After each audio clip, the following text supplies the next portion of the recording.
They want a friendly, helpful, and an accommodating staff. So I'm going to challenge you. I want you to listen to how you answer the telephone. When you have a lead that calls into your shop and says, hey, can I get a price on a water pump? If your response is, I'm sorry, we don't get pricing over the phone, shut your shop and just get out of the business, because that's not what today's consumers want.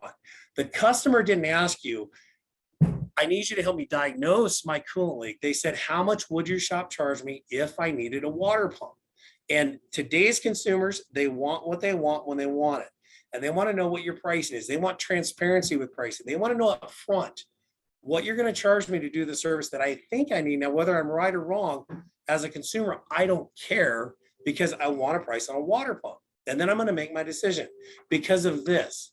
In today's society, time is greater than money. So consumers value their time so much more than they value their dollar.